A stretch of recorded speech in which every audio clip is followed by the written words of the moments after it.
guys, to another edition of the Cryptid Consortium. I'm one of your hosts, Jeremiah. I'm here with my other two hosts and partners, Mr. Gary Spikes Jr. and Mr. Nick Valente. Gentlemen, how are you? Oh, doing great. Awesome. Glad to hear it, Nick. So what do we got on taps for tonight, Nick? Why don't you tell the crowd what we got Tonight going? is a not so secretive type of cryptid. The Rougarou from Louisiana, Nice. better known as the Cajun werewolf. Yep. Earliest sightings are back to the 18th century. Their size is usually about 6 to 7 feet. Southeastern Louisiana is basically where they're sighted mostly over there, although they're all around Louisiana. Loup-garou is the French word for werewolf. Very nice. The word kind of morphed and became Rougarou in Southeast Louisiana. It's their I guess is their way of saying it down there. I mean, as you know, people in Louisiana are Americans, but when you go down there, they have a way different accent than any of us have. Nick, let me cut you off real quick. You remember our gentleman we interviewed last week, the Cajun gentleman? Yeah. Okay, remember he said something about now that it's the Rougarou, the term has become Americanized. They're using loup-garou for the female.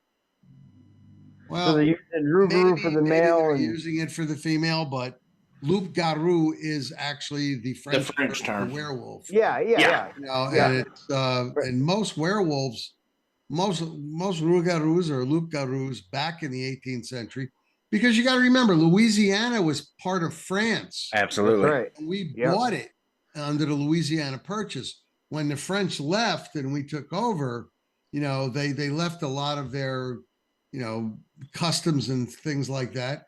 And and the people they just changed the name to Rougarou. Yeah. So I didn't want to disrespect the fellow, but I've read about this and researched it for decades. Yeah, decades, literally decades, because I became interested in the Rougarou and loup-garou way. One thing I love, of course, both of y'all know my wife's Cajun. She's also fourth generation French from, if I can say it right, Deschlavon, the beast of whatever, Deschlavon over there. Yeah. That's where the term loup-garou comes from, but I love that Nick pronounces it better than I do. He does. I can't say it either, man. But Nick is 100% correct. Well, after 6 years of French between high school and college, I think I'm better. Oh my Lord. You say it better than I do. Every time I try to say it, my wife's always correcting me, because of in any case, the Rougarou, it's often described as a wolf or a dog-headed human with glowing eyes, or sometimes as a fully furred werewolf. Yeah. And I'll get more into that in a little bit, but they're often seen in graveyards, and I mean a lot more than often, a lot. Yeah. And in the bayou, the swamp areas down there in Louisiana. Now, what I wanted to mention is the Rougarou is actually, it looks like, Gary, if you could throw a picture up there. Sure. It actually looks like something that, Jay, you and I, we're admins on the IDP, International Dogman Project. And actually, the Rougarou looks a darn lot like a dog man. Yep. I got a thought on that I'll get to later, but yeah. Yeah. Yep. So there's one. Here, I could pull up a better one than that. Give me just a second. I mean, as you can see in there we go. In the bayou. Yeah. That picture there is basically probably one where the human turned into a Rougarou. Yeah. Well, one that I love that you hit that right off the bat, Nick. And with me doing the research with us being so close to our family and stuff, I kind of got more into the folklore side of it. I was too, Gary. The Cajun lore uses the terms Loup-garou and Rougarou interchangeably. It just kind of depends on who you say. But a major difference between the Rougarou and the creature more commonly you think of as the werewolf is that the Rougarou has agency over its transformation. Yes. And that maintains a consciousness and intelligence of its human form throughout the change. And it doesn't have to be on a full moon like the AK werewolf. You know, that's and we'll get into that here in a little bit. There's only like one term in France that they talk about the full moon. Everywhere else in all the cultures, we discussed doing the dogman stuff with the Nubus and the ancient race in India of dog people. There's of course I ain't telling y'all nothing. Y'all know a lot more about it than me. It's just so funny. I'll say this right off the bat. I really think that this is predominantly just a dogman in Louisiana. I don't think there's a whole lot of difference, but there is a lot of how would we say religious indoctrines in this too. Yeah. When you have the Creole, the Voodoo, Right. Well, there is a slight difference that we'll talk about. Yeah. But the similarity, however, going back to the Native American Indians, where I've stated before in my research, I found many instances in books that dated back to 1778. One book, for instance, that I looked through, the trackers and that were out there, the trappers rather, and they used to travel by canoe up and down the rivers. Yeah. They would, they would kill beavers and deer and stuff like that and bring back stuff. But they came upon one trapper in particular came upon an Indian nation, and they told them that, hey, our graveyards are guarded by what we know today as the Dogman. And where are these Rougarou seen? Mostly in Louisiana, at least in the research I've done, 80% of the time is in cemeteries, Louisiana graveyards. Now, remember, they don't bury people in Louisiana, because of the water table. So therefore, in Louisiana, when you go in there, everybody is in some sort of a crypt, and that's where people have seen. And I don't know why people go there at nighttime, maybe to get scared, or whatever. Well, it's good that you bring that up. I really think that a lot of it is, humans don't predominantly go out at night. We usually are kind of stay indoors and stuff. And when usually people would, so the reason we see more of these at night in the cemeteries, because that's where people go to do paranormal investigations. Yeah. They could be all over the place, I thought. But it's funny you said that about the Native Americans. I contacted a cousin-in-law of mine that has got 5 books on this. I mean, she's not, I wouldn't call her a Linda Godfrey, but she speaks highly of Linda, and Linda's like the main lady for this stuff. But she said some of the old Creole legends and the Native Americans, which a lot of them were Seminole Indians that came over from Florida, said that even these the Loup-garou will befriend and protect select people, usually orphans and widows and the poor in general. Anyone rejected by society and downtrodden, she sent me this via text earlier, but good at heart will have the protection of a guardian angel Loup-garou or Rougarou. Wow. And that's just kind of a Native American folklore, but that goes right along with what Nick's saying about with the religious indoctrines and the cemeteries that they and Nick, we've talked a bunch in the dogman community about the certain type of dogman that is more spiritual that protects the Native American mounds. Yeah. Well, there's a lot of there's a mixed, I guess, thoughts out there about the Dogman and Sasquatch these days, because maybe they're interdimensional beings going between dimensions, and then that's where the portals are coming in and they're appearing here, appearing there. That might be where the spiritual aspect might be coming in. I can't prove it, but it is something to throw out there. Gary, if you could grab some of them other picks. Yeah. Throw that up too while we're at it. I love this one. I don't know why, but I just think that's like one of the cooler picks that that we found that there's not a lot of. I even tried to find like graphs, I mean diagrams and stuff but a lot of it's more this kind of stuff. Yeah. But now this picture, if you wanted an idea what the swamp looks like, I took this the last time we was in Louisiana, and it's kind of pixelated out because I just kind of jumped on it real quick. But I could definitely see with all the hogs and everything on a biological side that that dogmen and Sasquatch could be down here. This is 10 miles from where the Honey Island area is. Honey Island Swamp Monster. Yeah. Yeah. And then now a few years ago, this one's kind of graphic, folks. I hope we don't get in trouble for this. This was a sketch from the way I'm understanding it, some people tried to claim that it was a real picture, but it turned out to be a CG rendering of a guy's eyewitness account, and he was what do you call it? Computer graphics. Oh, how convenient. Yeah. And here we go. They literally, I remember when this came out online, Nick and Jeremiah, I'm sure y'all will too. They was trying to claim this was real. Oh yeah, I've seen that. Yeah. No, I got many a Facebook Messenger message on this picture here, and I don't know how they can claim that was real. No, you can blatantly see that it's. I mean, you see the knees that are tucked under. Yeah. I mean, they're kind of, from all of the descriptions I've gotten on Dogman, that's even a terrible artist rendition. Yeah, the shoulders aren't real wide. No, shoulders.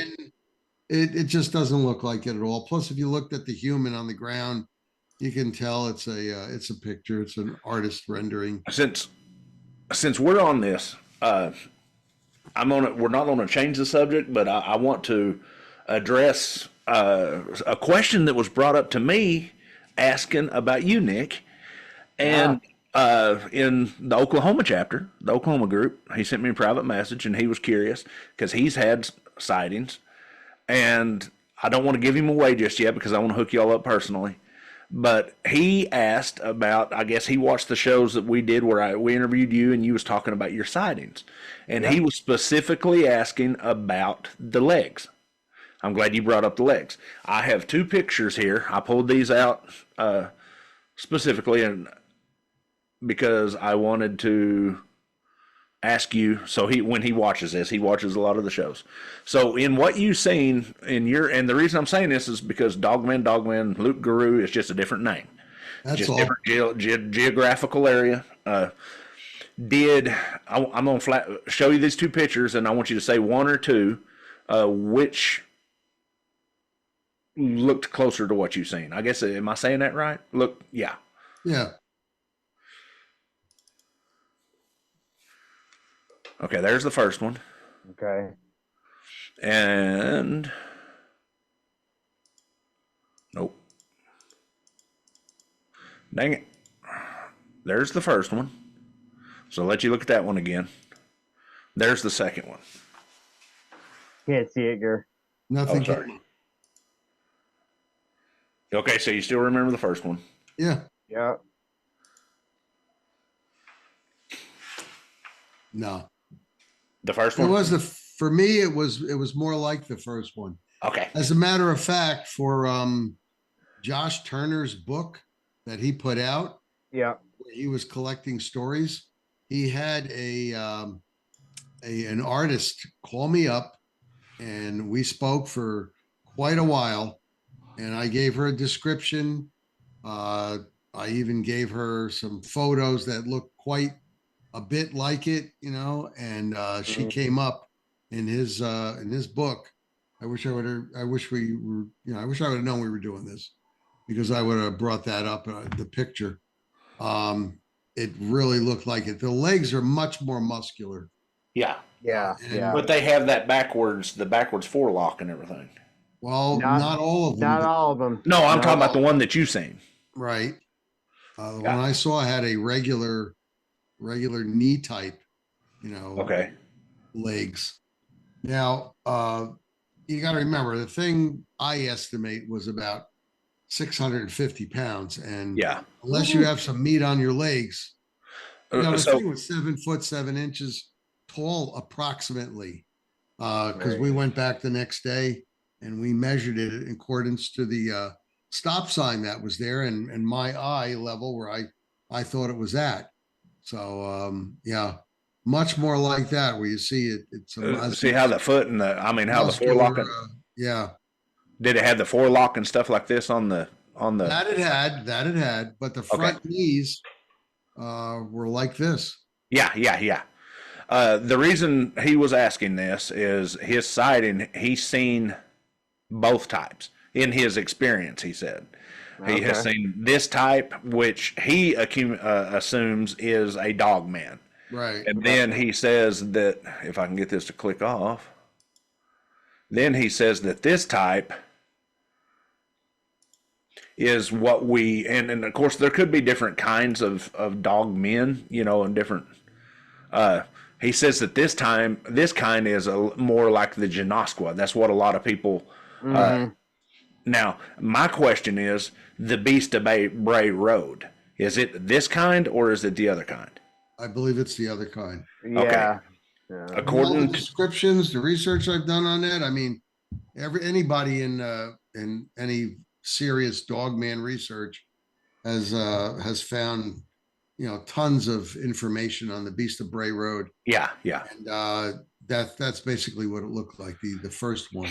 According to my cousin or cousin-in-law, however you want to say it, my wife's cousin, she's wrote the books on this. According to the European and French and Cajun folklore, that the first type that I showed you is the Rougarou, which has full facilities, full mental capabilities, all that can change even to I'll read here in a little bit, can change into, I'll just say it. American Rougarous, on the other hand, transform at will, night or day, and despite the name, sometimes they would take the form of other animals. Though this is very rare, and generally they stay as werewolves. That, to me, makes me think more religious, spiritual, skinwalker, if you understand what I'm saying. Mm-hmm. She says the other type is the type that goes human to the Loup-garou from the Biche of Géladon. They say that the other type is more from the European side of it, if you see what I say. They say that and the reason I was asking what you was asking next, because what he said, but I was always curious what the legs looked like, because I have always wondered, like we talked about the Beast of Seven Shoots, the Genosqua and stuff like that, the Bear Man, the Kentucky Bear Man. A lot of them talk about a more human Sasquatch type appearance, and some talk about the inverted legs. Now, do you think that? And here we go again. We've talked about this. Y'all are the next to the dog man guru. But do you think that they could be both types? Do you think both of them are real, or do you think maybe one's a misidentification, or do you? I don't know. I've seen, literally hundreds of footprints that people have reported, that area that we went to, and people have shown me footprints, pictures, and plaster, footprints that they've taken out. And there's two different types. Yeah. And in both instances, all the time, it was reported as a wolf-like creature that was bipedal. So what I'm trying to get across is I think it's the same thing. Yeah. Except just a different version of. Absolutely. And one might be more inclined to be on all fours most of the time. All right. And one might be inclined to be on just 2 feet most of the time. I'm glad you brought that up. Go ahead. Well, that makes sense. The only last thing I wanted to mention is, and the reason I'm saying that is because bear are on all fours, but they pop up on 2 feet when they want to get a get a smell of something. They want to see what's going on, and they'll pop up on 2 feet, and they'll actually walk on 2 feet for quite a while. Yeah. So it's like, it's probably the same thing, but two different versions of. It very well could be. I mean, because we'd be awful arrogant to think, look at how many different variations of humans we have, variations of dogs, variations of bears. I'm glad you brought that up, Nick, because part of the discussion on the way home from this drive from up there, we got to talking about the biomechanics. I was kind of feeding. I was using that speech to text. I'm glad she was able to keep up with my redneck Mongolian, everybody says. But if you look at the leg structure on this, me being around dogs like I am and stuff, this one would be more apt to go to all fours. The way the foot structure and stuff is. Now, here's the thing that got me about this picture. I showed y'all probably a year ago. I need to find it again. And the thing that I tracked in southeastern Oklahoma, which was only about 20 miles from Louisiana. This is also the same thing same style of track as I found in Falk, Arkansas. And then also again in Linden, Louisiana, is that style of foot. The narrower foot with the dew claw farther back. And, this to me is the quintessential werewolf, dogman. The other one is more humanistic. I honestly, I do not see that one, the way the knee structure and stuff is going on all fours all the time. Not this one. I don't think this one would be on all fours. I don't either. Yeah, I think the knees going backwards would be more inclined to. Yeah. Okay. Yeah, just the physical structure of it. That to me, and that's where I think a lot of these would be, when I hear a description of a Genosqua, or if you want to call them that, a face eater, a gugway, this is what I think. And that was the reason I was asking if it could be like two different types, and it very well could be. I mean, we don't know yet. That's why if we knew, we wouldn't be doing these shows. We'd be on Discovery or something. But I was always curious, and he was curious too about which one you seen. What its legs like you seen. So it was more like number one, but a lot more muscular. Much more muscular. And you think about it too. In saying that, biologically, in Louisiana, they're not going to be as heavy. The animals, even the bears and the hogs and stuff in Louisiana, aren't as heavy as they are up in the north. You get New Jersey. I mean, some of the biggest moose in the North American continent are in Vermont and New York. New York. Yeah. Now, one other thing that she brought up and then I'm got to step out of the room for a minute. And I love that she brought up the same thing you did, Nick. French trappers, all the way from Canada, all the way down through where? Down the Mississippi River, the Ohio River valleys, right straight down into Louisiana, all tied into the culture, tied in with the dogman, with the French.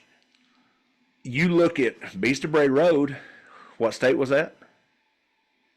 Michigan. Right? Yeah. What is most popular about Michigan, Minnesota? The Great Lakes. Oh, wolves, yeah. Wolves and trapping, the fur trapping. Yeah. All French. The Ohio Valley River Wars, the French fought with us. We bought Louisiana from the French. The cultural aspect of this, it plays such a big role in it. But just like we said on the last show, there has to be a shirk of something realistic. All legends have what's the word I'm looking for? Legend of truth to them. Yeah. Yep.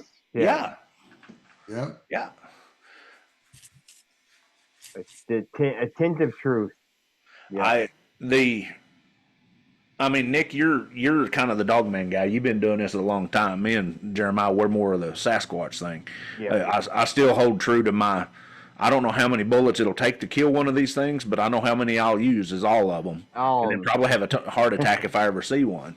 But in your research, I know you've traveled all over and done a lot of reports. Is there any physical variation in what you're seeing tonight and what you've done research in between this dogman and, say, the dogman from up north? Basically, they're the same. But I guess up north, like Pennsylvania was the most. Pennsylvania and believe it or not, New Jersey, and over into the Pennsylvania side of the border, Lambertville going over to New Hope. We had a case up there where three small dogs, about 15 pounds. The type people they carry in little pouches with them. Like the Jack Russell Terriers. Yeah. And they were along a riverbank in Lambertville on the New Jersey side. Lambertville's on the New Jersey side. New Hope is across this river. It's not a very big river, but it's far enough away to split the two towns, and they have a bridge to get over there. And one gentleman who actually fishes that river actually was one of the people I got to interview. He contacted me via Facebook, and he said that he saw in a certain backyard. And when he went and he pointed the backyard out to me from the New Hope, Pennsylvania side, I went over there, and that was one of the houses we were investigating where the dog was taken away. He said that he saw a large wolf-headed type creature. He thought at first it was a bear, but it was moving fast, and it was moving on two legs. Now, there's a row of houses on the Lambertville side where the river is, and two houses next to each other, their dogs were taken, and then three houses down going towards the town, their dog was taken. There was footprints over there, and the print showed me that it looked just like other dogman prints that I'd have seen over the years. And then this gentleman who does fishing, when he had sent it to me, he goes, right there, that house right there. I went back to the house. I got a pole. I put a white T-shirt on it because the wind was a little breezy that day. Stuck it right in the backyard of the house near the river. I went back to his house, and I said, is that the house? Is that the one you're telling me? He goes, the one right there with the pole and the white shirt. So, I mean, the guy was, telling me the right thing. Told me it was the right house. Now, he saw this, and three little dogs were missing. It's funny you say that, because that is a big thing in Louisiana, is dogs going missing. Sometimes they'll blame them on gators. Sometimes they'll blame it on something else. But then you do get the reports. It's been a long time ago. I was talking to for about a year. I was in contact with a pretty famous Sasquatch person involved in the Honey Island swamp monster deal, and she was even saying that dogs will come up missing, and they'll blame it on the Honey Island swamp monster, and then they go and they find canine tracks. I have to go back to the whole thing of, then you also hear reports of these things running with dogs. It's so weird. There's so many different aspects to it, I guess is what I'm saying. Right. But if they're hungry, they'd pick up a dog quicker than anything. It's because a dog run right up to them, or a chicken, or now, a couple of little personal stories. My wife's family is from Linden, Louisiana, all the way down to New Orleans. But her father, when he was 14, heard something, and his father was not home. His father had to work. This was back in the late 40s. Right. And he had to work, and he went outside with a shotgun, and their chickens had been getting raided. And he seen something standing on the other side of the chicken coop. My first thought is a Bigfoot. But he said the floodlight was, the chicken house was in between the floodlight, the neighbor's floodlight, and their house. So he's backlit, and he said he shot over the head over the top of the chicken coop, and when the thing raised up, the chicken coop was 6 feet tall. This thing raised up, and he said the chicken coop hit it about right here. And when I was talking to him about it, I said, was it a Bigfoot? He goes, I don't believe in Bigfoot. I said, then what was it? I said, that's the only thing that's that big. He goes, is anything that big with large pointy ears? Does that sound like I'm not going to say the word he used, but does that sound like a freaking Bigfoot to you? Right. So you're telling me a Rougarou? And he goes, I don't say that around here. But yes, that was his first sighting. Now, we had a deal, and when I was telling you about in Louisiana, we was down fishing, and we heard what I thought was a wolf. And they say there's not wolves in Louisiana, but I do know there's coy wolves down there and everything. Yeah. But we heard something moving in the brush. We was floating down a canal fishing, and we heard something moving in the brush, and I got him. He didn't want to pull over there. It's his boat, but I made him, and I got up and was looking around up there, and I found the same style of track that, Nick, you tell me is a dog man. 5 claws, 4 or 5 claws, and then comes into a narrower point where a Sasquatch is real squared off. And no, folks, it was not no alligator that had slid. This thing looked like a humanoid. If you took my foot, lengthened it, and put claws on the end of it, and I was able to track this thing 10 or 12, found 10 or 12 good tracks. You can't. There ain't nobody going to be out there faking that. We was 10 miles to the nearest town, and these was fairly fresh tracks. So who would be in the right mind? Yes, I do know there's a lot of people that run around barefooted in the swamp. I'm one of them, but not that far out. Yeah. I'll tell you, 6 years ago, when I belonged to another agency, another dog man agency, I was getting so many calls from throughout the country for assistance. One of them went up to Arkansas. One team, a full team of 7 guys, Arkansas. Full team, 7 guys went up to Oklahoma.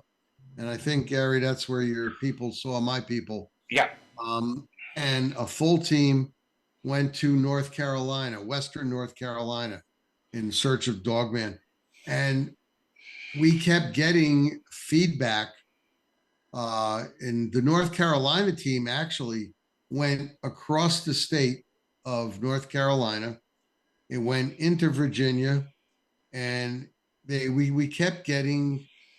We had 2 guys that were super trackers, and they were tracking it, and we kept getting information via that. Well, I kept getting it anyway, via the other organization that I belonged to, and we kept getting information. So the team was out on the road, and it went from North Carolina to Virginia all the way down to Louisiana. Mm-hmm. Wow. That's where they finally lost the tracks. They were tracking this thing. And I just cannot believe it. I mean, they had to take time out, to rest, but maybe just 2 hours or so, because they had 2 vehicles, 2 big SUVs. And, the guys that were on foot, but they would, meet up with them.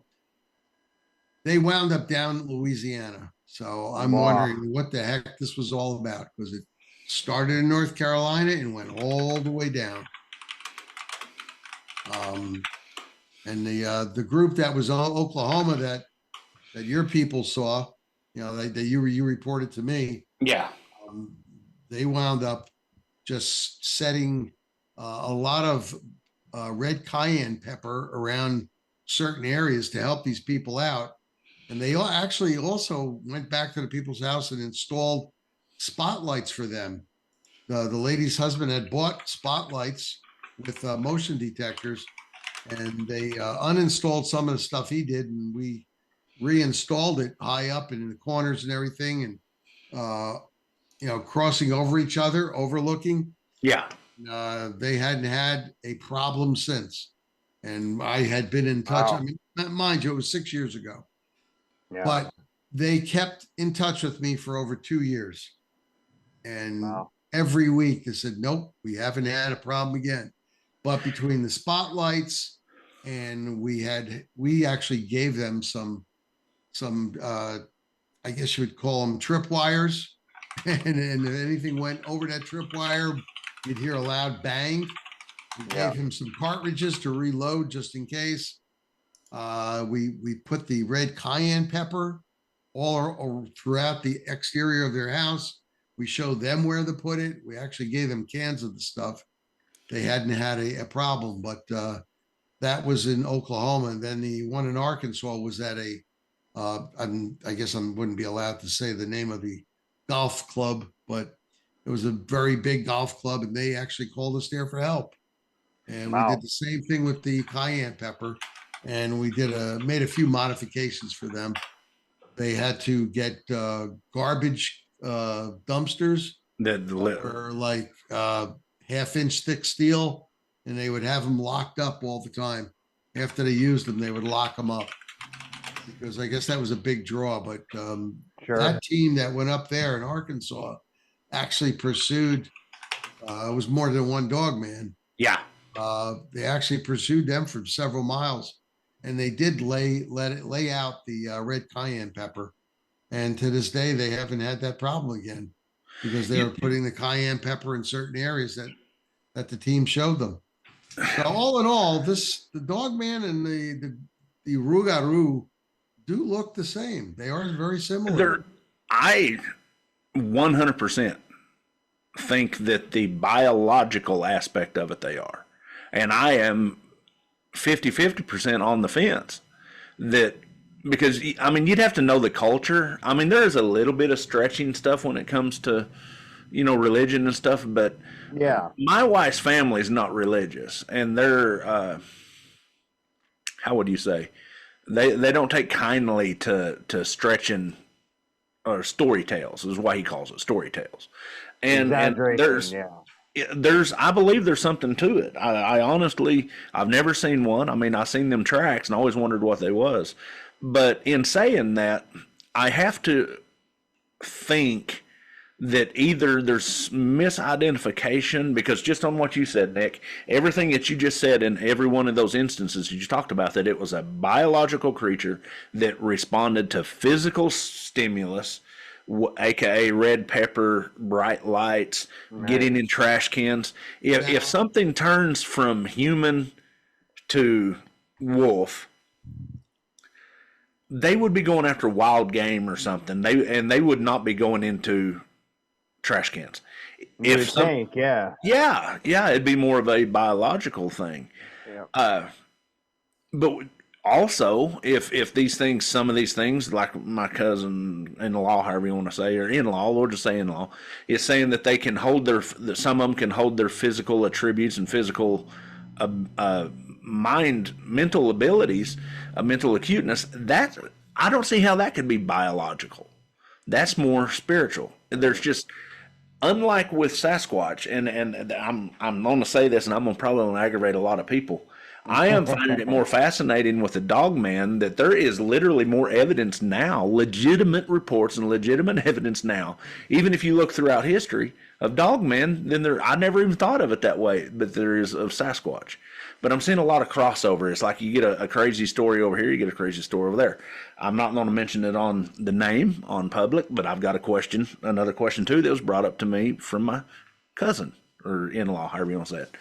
There was a certain set of books written from a lady out of Mississippi or Alabama that says she blatantly, over a period of time, saw Dogman and Bigfoot. I think we've talked about this before. Yeah, run together. Yes. How feasible would that be? How would you have two alpha predators? I don't see it. We've had people say that to us recently, and I can't.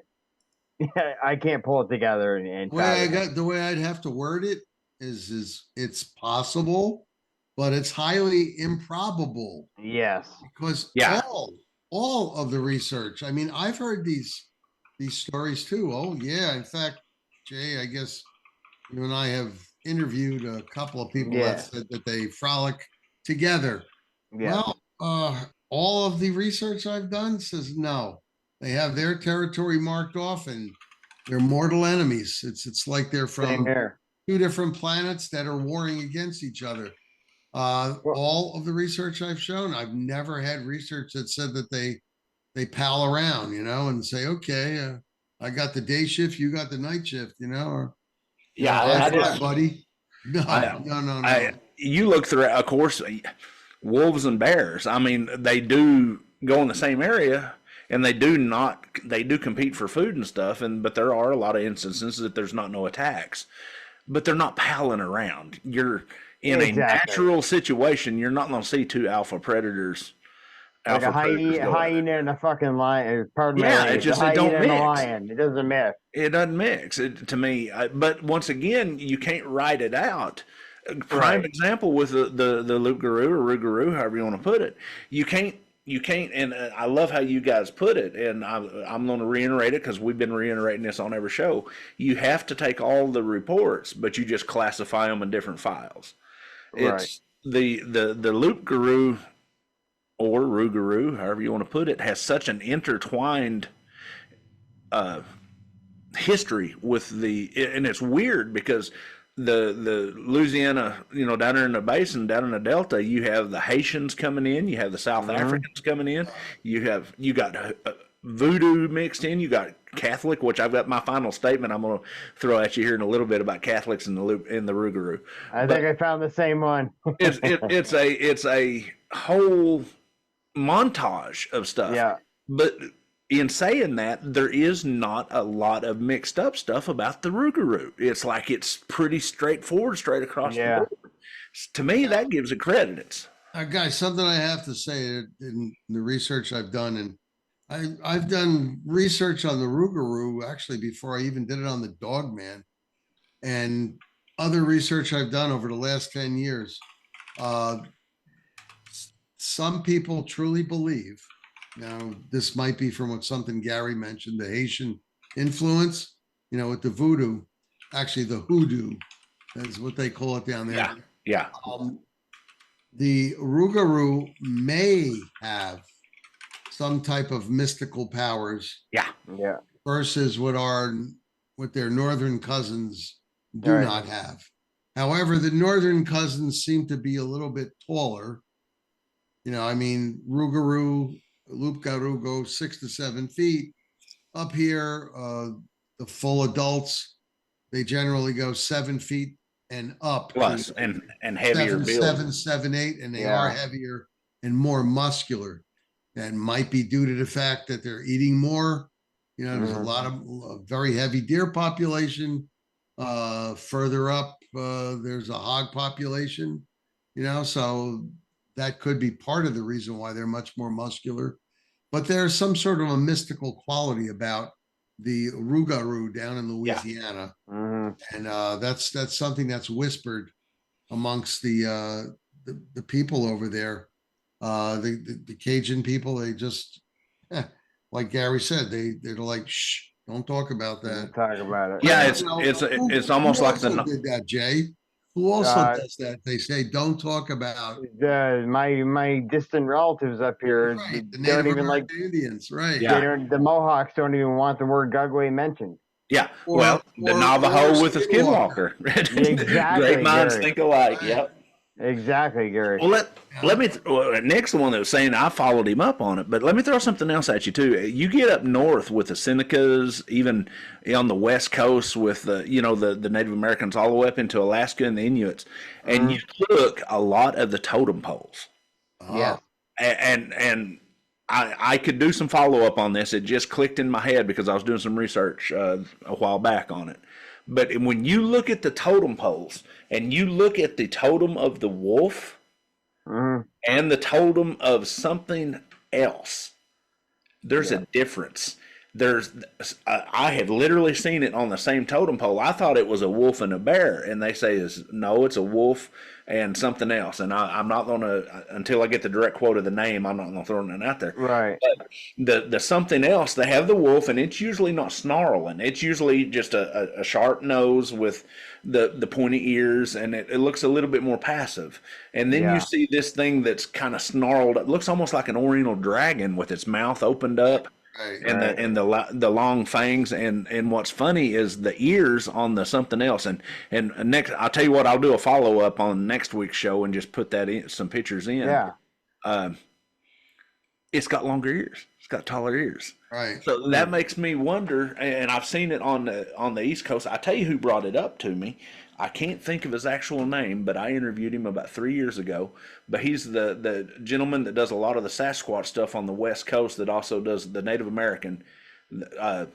Tom Seward. Tom Seward, yeah. Tom Seward, yeah. Yeah, I know he's not the most popular guy around, but he's great. I like him. He's a great guy to talk to. And he big into that folklore. Knows his shit. Yes. And he was talking about that they're two separate, how would we say, entities? subtypes or something. Sometimes, yeah, whatever. And yeah. if I recall right, Jeremiah, years and years ago when we was talking to your uncle, Yes, he said something about that there's the wolf and then something else. yes. Now you'll notice on a totem pole though, you have at the top there, you have the Thunderbird. Absolutely. You can tell that easily. You could see the wolf, you can see the bear, and then you see, like Gary said, there is something else. What that's something else, I have not been able to find out what it is. But I mean, they have several different faces on the totem poles, but you'll always see a wolf, you'll always see a Thunderbird, you'll always see a bear, and you'll always see that something else. Let me see if I can just find one right quick. I don't know what it is because they will not talk to me about it. The books that I've poured through, they're on totem poles and stuff. They're not that informative. They really don't go into it. But that would be good, Gary, if you could. I'm working on it right now. Yeah. It just popped in my head as we was talking about that. And I might not be able, because there's so many different tribes and different. Exactly. Now here's a sketch. Let's see, share screen. Hope YouTube don't get us for this. It shouldn't be because there's no audio. Can y'all see that? Yep.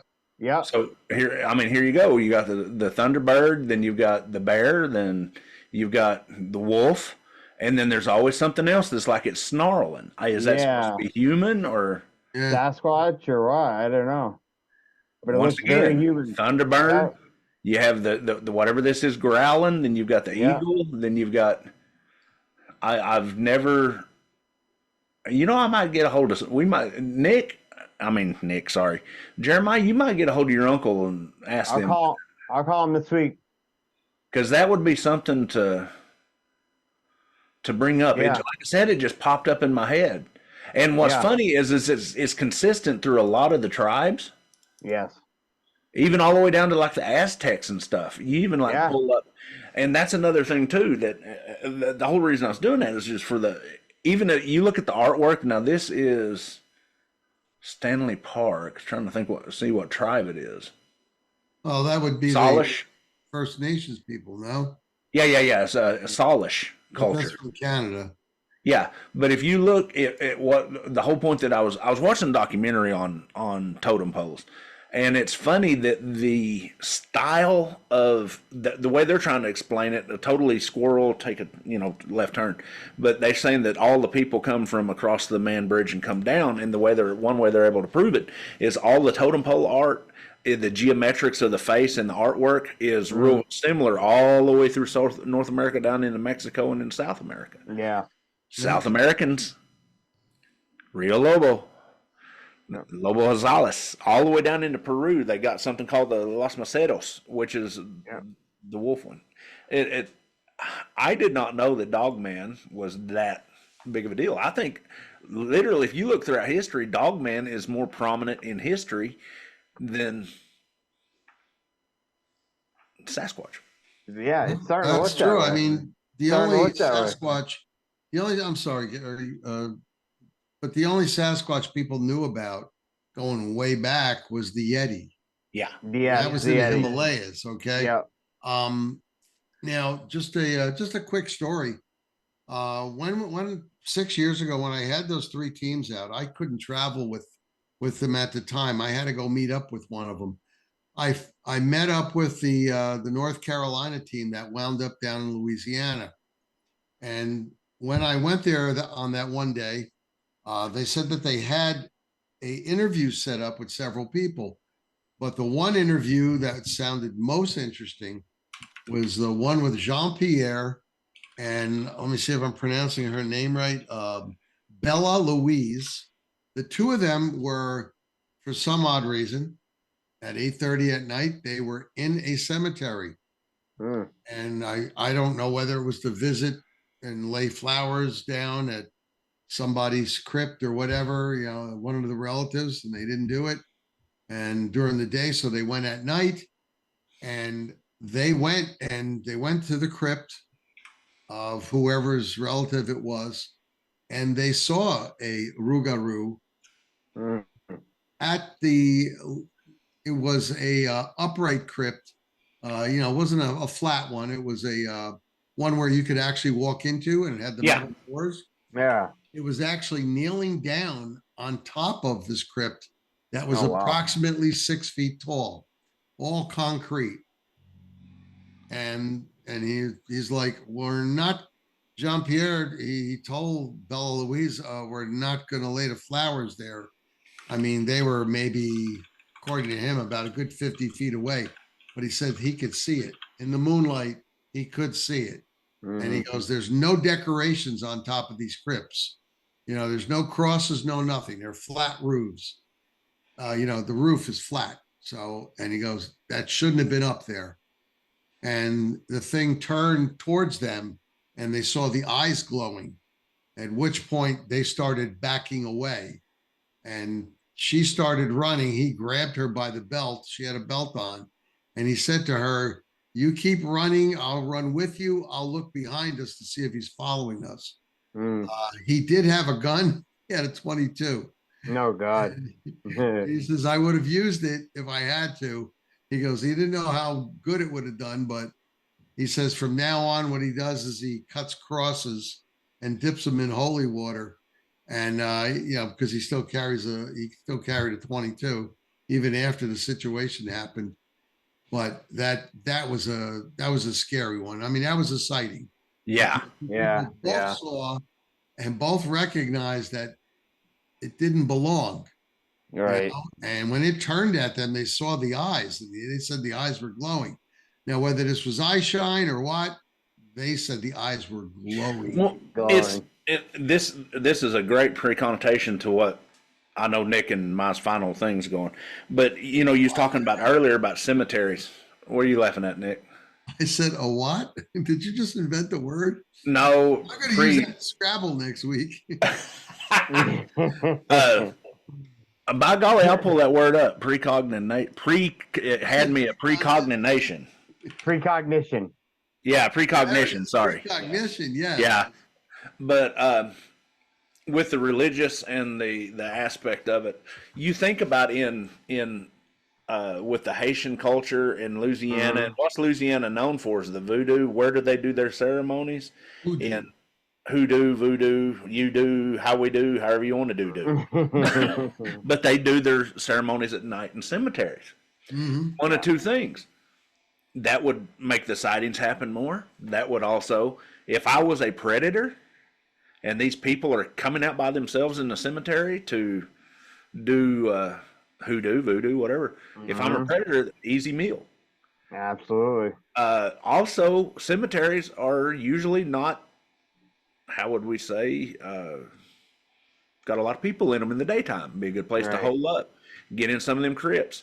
There was a video that come out a few years ago about a supposedly female dog man digging a hole in the cemetery up in Indiana, and they never was able to, bring anything out about it. But if Gary just brought something up, because that answers the question why so many people have had Rougarou sightings going into the cemeteries with bottles of Lyle Blackburn's hot sauce at nighttime. Must be people out there doing hoodoo services. Sprinkle on them and then eat them. It's just a proximity thing on that hot sauce, I'll tell you. But it's funny that you brought up the religious with the crosses, because my final thing on this, and Jeremiah, you're going to laugh on, it was probably the same thing. This is a direct quote from my in-law. She says, and lastly, yes, you're right about the religious part, because I was asking her about it. I can't even talk. They're the only Americans, God bless, they're the only American werewolf legend with religious connotation. Talking about Sasquatch, all that. The Rougarou supposedly does hunt down Catholics who don't follow the rules of Lent. That's right. Did you get that one too? Yes, because it's on the website. Yeah. And I'm gonna cite her because she's great. Megan A. Stabens, and she has maverickwerewolf.com. She's written like 4 or 5 books on the subject. Oh, okay. Great lady. But the one thing that and Nick, you know Miss Linda Godfrey better than I do, but she was just starting to get kind of into the religious aspect of it. It seems like the religious aspect of it wasn't as predominant in the North as it is in the South. Right. I don't know why. But she was getting into that, starting to mention that in the last book that I read of hers. Right. Well, guys, we're out of time. Yeah. And, I hope everybody who has listened to our show today have learned some new words for their Scrabble. Quit making fun of me. And a few things about the Rougarou. And know not to go into graveyards at night because they might be having some hoodoo services out there, and that's not a joke. That's a for real. Because when I went down there and I met up with the team, we did go through a few graveyards, and we did see some. Yep. I guess you would say sticks with fire on them. Yep. People were holding them up there for light. I couldn't understand why it's cheaper to just have a flashlight. Right. It's all part of tradition. Yeah. Following tradition, but they can get some LED, flashlights. Lighting up these torches, I guess, these handheld torches. And while we were out there looking at these folks from a distance, by the way, and with our night vision, and I'm going to tell you, those handheld torches that are real fire, they really mess with our Willie Peter night vision, Oh yeah, binoculars. But yeah, so we just hope you learned something there, and yeah, everybody please stay safe. I got a question. Talking about all that, if we're talking about, I got a question on what would be a cryptid. Would a voodoo or hoodoo ceremony zombie, would that be classified as a cryptid? I think it's more paranormal. Yeah, that's the reason I was asking, because that was... A zombie is brought from the dead, a human back to life. But they've proven how it's done. That's what I was saying. That'd be kind of a cool show to do. They've proven that they use pufferfish. How would you say pufferfish? Poison from the pufferfish? Yeah. Reanimate the corpse? Yeah. Yeah. Interesting. Well, yeah, gentlemen, that was good. We will be back next week with another good show, and check out our IDP groups. We got one, we got USA, Oklahoma, New York. We got how many chapters now, Nick? Oh God, you know what? I couldn't even tell you now. I couldn't either. We have IDP Europe. We also have the Quad Coalition of Sciences. I got to do Great Britain. United Kingdom rather. We're going to open up New Zealand and Australia soon. Quite a bit. We're branching out. I really wanted to open up IDP Russia, but Putin's being a pain in the butt. Two quick things. IDP Australia is going to be interesting because there'll be a lot of misidentification with ruse over there. But one quick shout out, if y'all get a chance, y'all catch out Shane Michael Crisp's show last week, IDP West Coast. Yeah, Shane's great. Yes, I can't even think of the guy's name he interviewed. Dang it, Nick, you know him. I guess I could pull it up. But anyways, just check out IDP West Coast and he's got it posted in the group, but his last interview was is an author who is interviewing, but it's a freaking awesome show. I can't think of the guy's name. Awesome. All right, well, everyone stay safe. God bless. And like I said, check out the IDP groups. All three of us here are admin. Nick is the founder of the organization. Gary and I just kind of tag along. Yeah. But no, everyone, have a good night, and we'll see you again next week. Bye, everybody.